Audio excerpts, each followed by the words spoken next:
I was at Harvard from 1968 to 72, which those years, late 60s, early 70s, were kind of the kind of climax of countercultural energies and ideas and music and film and politics, et cetera.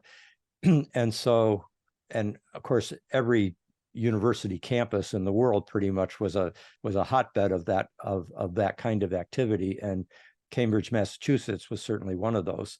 I think right up there with Berkeley. Cambridge and Berkeley were two of the leading places. And of course, the psychedelic revolution had strong origins there at Harvard as well. And I met Ram Dass, Richard Alport, who had gone to India and come back as Ram Dass. And right when he came back to Cambridge, I met him and was quite influenced by him there, both in terms of the interest in the East, which I already had gotten from Alan Watts or even Eric Fromm. I don't know if you know, like Eric Fromm had some. I used to have his books when I was 16 or 17. Yeah, same here. Yeah, so that was a kind of early point of interest, and then Alan Watts is almost like someone that many people like ourselves, I think, found as a kind of important threshold guide. And so that was all in the air at the time.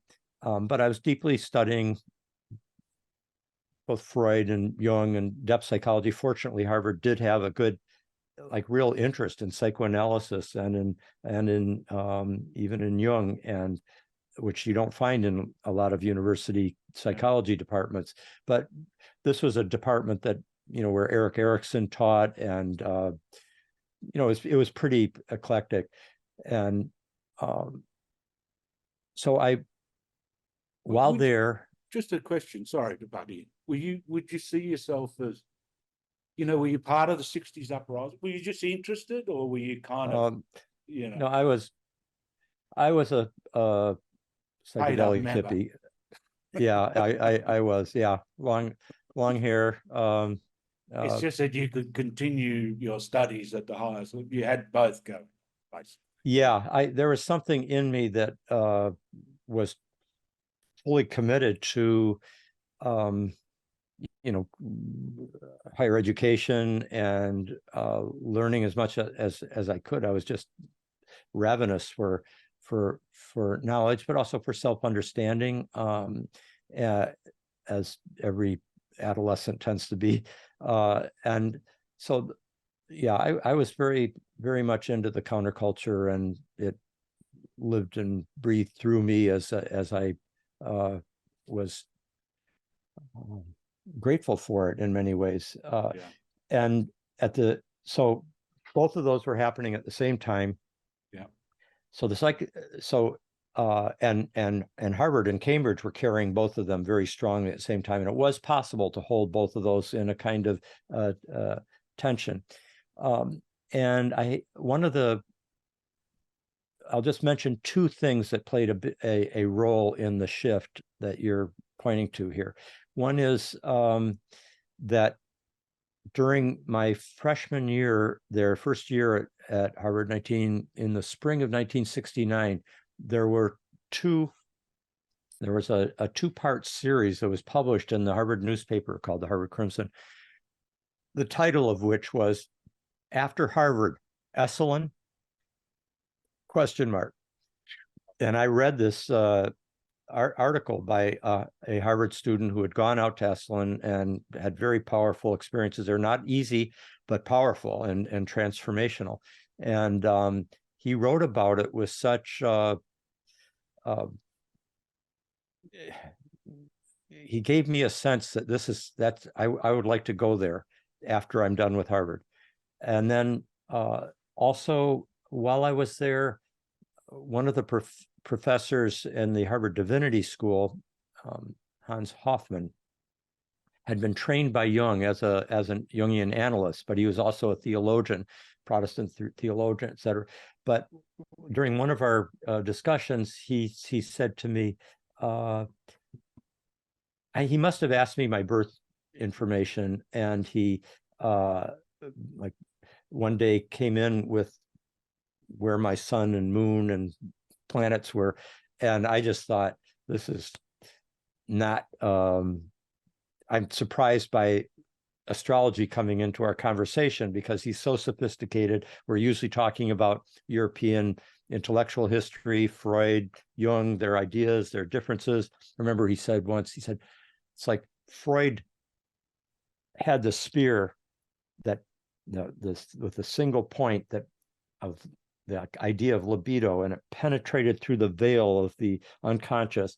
But Jung walked through that veil and opened up the whole the much larger realm that was on the other side. I thought that was a very wonderful image. Yeah. Somewhat similar to Joseph Campbell's description of Freud was sitting on a whale. He was fishing, but sitting on a whale. And it was Jung that brought us the whale.